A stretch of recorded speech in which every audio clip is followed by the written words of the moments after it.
Il est 7h46. Dans quelques minutes, Guy Carlier sera avec nous. En attendant, on va revenir sur Sud Radio vous explique la mortalité des cyclistes sur les routes a quadruplé en 2019. Faut-il rendre le casque obligatoire? Pour en parler, Delphine Depraz est avec nous, co-directrice de la Maison du Vélo à Lyon et une association pour faciliter la pratique pour tous. Oui, bonjour Delphine Depraz.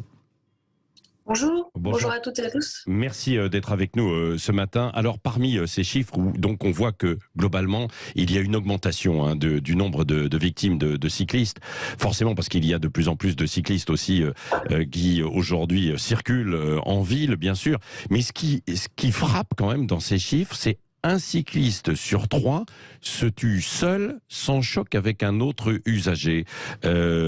Pourquoi, selon vous, Delphine Depraz ? Eh bien, on sait que l'un des leviers de la sécurité à vélo, c'est notamment l'habileté et la maniabilité sur son vélo, mais aussi le fait d'avoir fait le bon choix au moment où on a acheté son vélo. On le constate, nous, au quotidien, on accompagne des cyclistes et notamment des néocyclistes, des personnes qui se mettent à la pratique du vélo, notamment des personnes qui vont passer au vélo à assistance électrique. Ils ont parfois acheté un vélo en ligne directement, sans aucun conseil de vendeur, et ils vont se retrouver par exemple avec un vélo qui sera trop grand, trop lourd, pas forcément adapté à leur pratique, et où on peut rencontrer du coup des difficultés ensuite à manier et à contrôler son véhicule, qui reste du coup un véhicule dont on doit avoir la maîtrise. C'est pour ça que c'est un volet sur lequel nous, l'association, on travaille particulièrement. C'est vraiment l'accompagnement à la pratique du vélo, même adulte, et surtout en circulation, on peut continuer à apprendre à avoir les bons réflexes. Oui, parce qu'il y a une différence entre faire du vélo de loisir le week-end, par exemple, aller se balader sur des chemins un petit peu plus protégés, en forêt ou autre, et faire du vélo en ville pour aller travailler sur un quotidien où on est parfois beaucoup plus stressé. Ce ne sont pas les mêmes conditions, quoi, Delphine Depraz. Tout à fait, ce ne sont pas les mêmes conditions. Et pourtant, vous voyez, les derniers chiffres du coup, de la sécurité routière montrent bien qu'en agglomération, même si le nombre d'accidents est un petit peu plus important, les accidents sont beaucoup moins graves. On a une augmentation de la pratique en agglomération entre 2019 et 2021 de plus 30-31%, alors que l'accidentologie mortelle n'a augmenté que de 7% en ville. Et là, en fait, c'est une bonne illustration de ce qu'on appelle la sécurité par le nombre. Plus les cyclistes sont nombreux, mieux les autres usagers vont être attentifs. Et donc du coup vont pouvoir aussi anticiper les comportements des cyclistes. Donc là c'est sur de la pratique en agglomération. Effectivement, hors agglomération, quand on est en balade ou loisir, là, si on circule sur des espaces protégés type piste cyclable, voilà, on va être sur des sites séparatifs, donc pas confronté à la circulation automobile notamment, mais il y aura toujours un moment où on va aussi croiser la circulation automobile. Donc ces bons réflexes sont aussi à avoir. Et Delphine Depraz, Delphine Depraz, sur le port du casque, quel est votre, pour l'instant, seulement un tiers, a priori, des cyclistes portent ce casque. Ce sont des chiffres qui ont été donnés par l'Observatoire de la sécurité routière. Quelle est votre position ? Alors nous, on partage la même position que notre fédération nationale, la Fédération des usagers de la bicyclette. On est, nous, pour la liberté de choix. Alors ça nécessite effectivement d'être informé et d'être en capacité d'évaluer les risques en fonction de sa pratique, son expérience, comme vous le disiez, l'environnement dans lequel on va circuler à vélo. Mais surtout, en fait, on sait que le casque peut, dans le meilleur des cas, limiter en fait les conséquences d'un accident, mais ne permet pas de s'attaquer, de travailler vraiment sur les causes de l'accidentologie cycliste. Oui, mais enfin bon, pardonnez-moi, mais quand on tombe de vélo, évidemment, et sur un trottoir ou autre, on sait que ça peut être dangereux. On a tous vu en fait des cyclistes récemment par terre et souvent, évidemment, c'est la tête qui prend. Pourquoi il n'y a pas un port du casque recommandé ou voire obligatoire ? Vous dites oui, la liberté de choisir, mais quand on monte dans une voiture, la ceinture de sécurité, c'est obligatoire. Il y a aussi des limitations de vitesse, on doit les respecter. Pourquoi ne pas aller en fait beaucoup plus loin à ce niveau-là pour développer et sécuriser la pratique du vélo ? Parce que justement, il y a d'autres mesures, beaucoup de mesures d'ailleurs très complémentaires qui peuvent être mises en place en dehors de l'obligation du port du casque pour justement prévenir les risques d'accidentologie à vélo.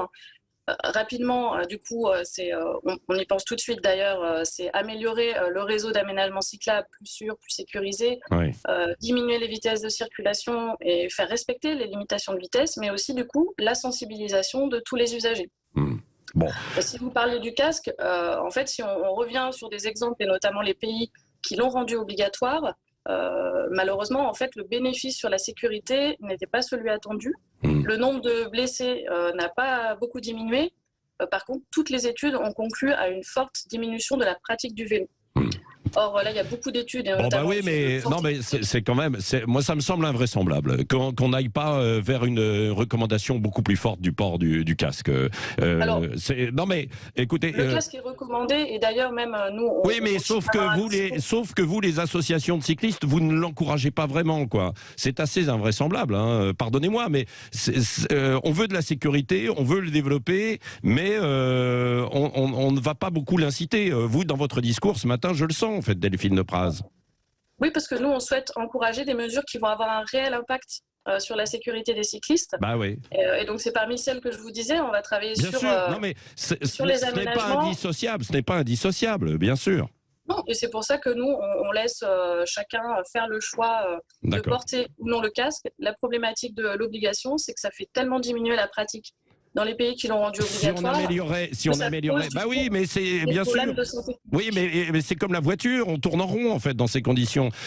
Si on ne veut pas mettre la ceinture de sécurité, on ne va pas en voiture, quoi. C'est la même chose, Delphine Lepraz. Alors, eh bien, sachez, donc si on revient sur les traumatismes crâniens, ce pourquoi protège le casque. Oui, vous avez vu dans les hôpitaux. Quand vous allez dans les hôpitaux, ils vous le disent quand même, hein. Tout à fait, mais du coup, il faudrait aussi, dans ce cas-là, équiper les piétons et les automobilistes, puisque parmi les personnes décédées, et notamment dans l'enquête de 2021, vous avez énormément de piétons et d'automobilistes qui sont décédés suite à des traumatismes crâniens. D'accord. Donc, dans ce cas-là, il faudrait une loi juste. On ne va pas aussi vite, pardon, on ne va pas aussi vite, évidemment, quand on est piéton que quand on est à vélo, Delphine Lepraz. Reconnaissez-le quand même.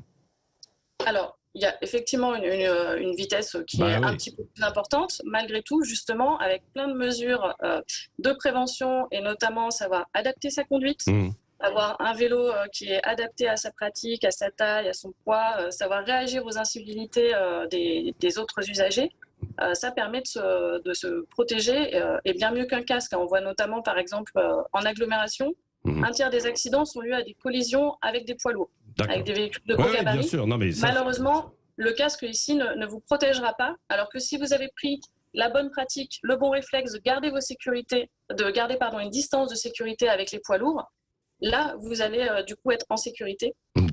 Et vraiment vous protéger de ce risque-là. Merci Delphine Lepraz d'avoir répondu à nos questions sur cette mortalité des cyclistes quand même qui évidemment a augmenté, même si c'est relatif comme vous le disiez par rapport au nombre de cyclistes aujourd'hui dans les villes, mais quand même un tiers qui se tue seul en tombant. Même si il faut pas écarter tout le reste, hein, c'est-à-dire tout l'autre environnement avec les voitures, bien sûr, les piétons, les collisions.